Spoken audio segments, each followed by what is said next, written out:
Halo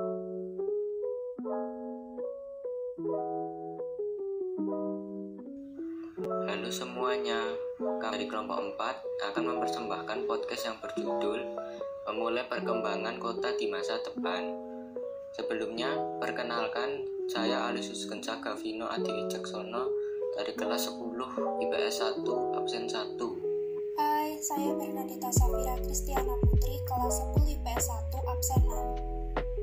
Hai, perkenalkan nama saya Helena Ida Felita Rosa dari kelas 10 IPS 1 absen 15. Halo, perkenalkan nama saya Skolastika Fajar Beta Kusuma dari kelas 10 IPS 1 nomor absen 32. Nah, di sini kita mau ngobrolin tentang kehidupan manusia purba dan asal-usul nenek moyang bangsa Indonesia. Yuk kita simak penjelasannya. Kalian tahu nggak, sebelum ada banyak komunitas di kota dan laju perkembangannya, ternyata dulu nenek moyang kita itu berasal dari Teluk Tonkin Yair di bagian Tiongkok. Mereka datang dalam 2 gelombang.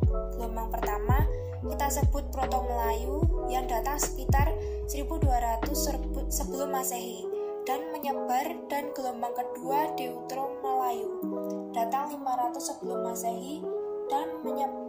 Mereka semua menyebar ke seluruh daerah Indonesia sehingga menimbulkan keturunan yang banyak. Itulah asal-muasal nenek moyang Indonesia.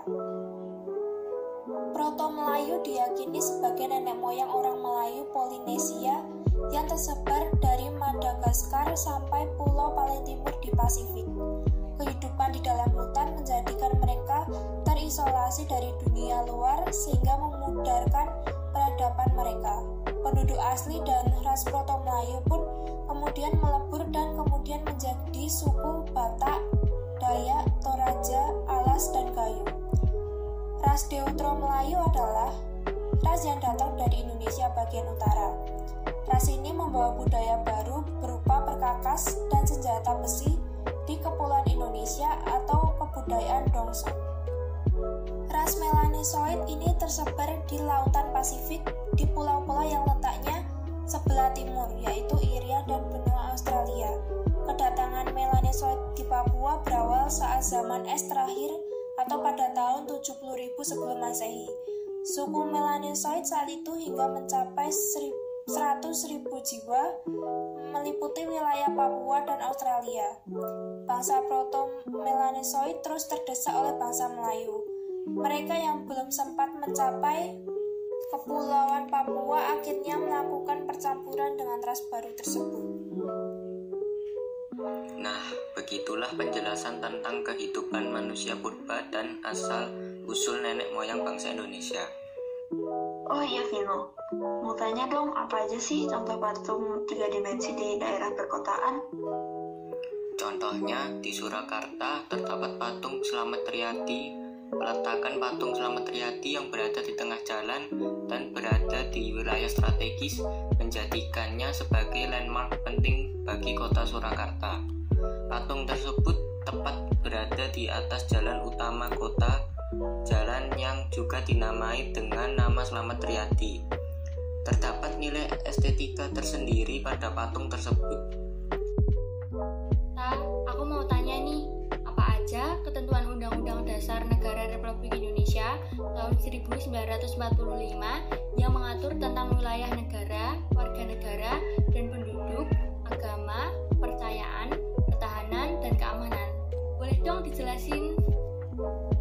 Nah, gini Bet, wilayah negara merupakan daerah atau lingkungan yang menunjukkan batas-batas suatu negara, di mana dalam wilayah tersebut negara dapat melaksanakan kekuasaannya, menjadi tempat berlindung bagi rakyat sekaligus sebagai tempat untuk mengorganisir dan menyelenggarakan pemerintahnya. Kedudukan warga negara, rakyat sebuah negara dibedakan menjadi 2, yaitu penduduk dan bukan penduduk, warga negara dan bukan warga negara. Perbedaan antara penduduk dan warga negara.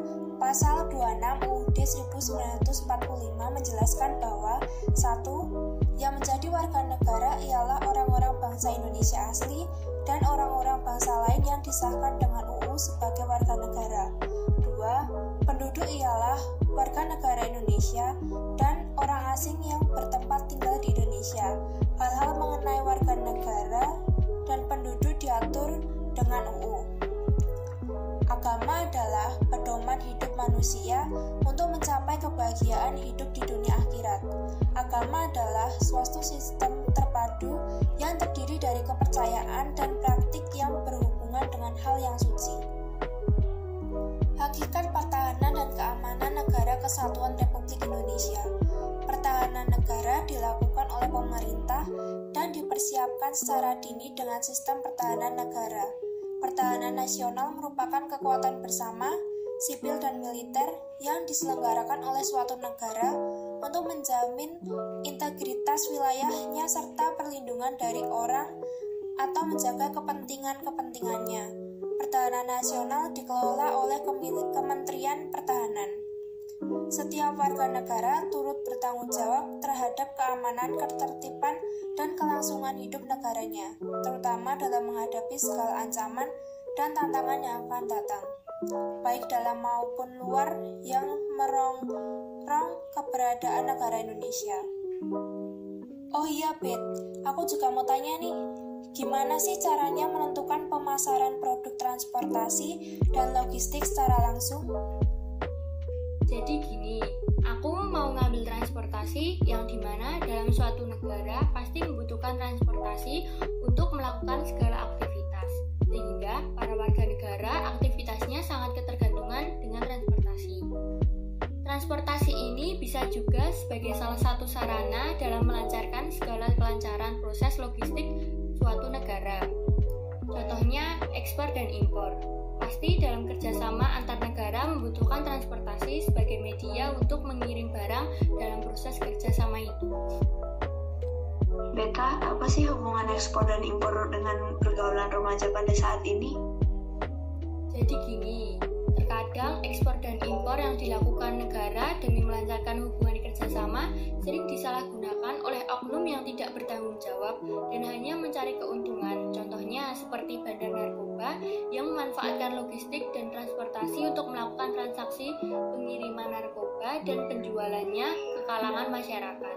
Hal ini membuat semua kecanduan, terutama para remaja yang akan masuk ke dalam pergaulan bebas, sehingga terpengaruh kepada kehidupan mereka, menjadikan narkoba sebagai alat penguas hasrat mereka tanpa tahu dampak yang akan dihadapinya. Vin, aku juga mau tanya nih, apa itu sandang mada suara dan contohnya seperti apa sih? Oke, aku jelaskan menggunakan bahasa Jawa ya. Sandangan mada suara yaiku sandangan kang mujudake uni aksara kongsonan. Tuladane yaiku ana layar, wignan, cecek, cakra, lan pangkon. Ing bangun kutha lan komunitas keberlanjutan biasane ana akeh jeneng panggonan utawa papan jeneng ning daerah Yogyakarta lan Surakarta sing gunakake aksara Jawa. Paling akeh ana ning daerah sekitar keraton. Ing nulis aksara Jawa ana aji filosofi lan aji kaendahan. Oh, begitu. Vin, ada nggak contoh menulis aksara Jawa satu paragraf dengan sandangan mada suara? Kalau ada, boleh dong ditunjukin. Ini dia contohnya.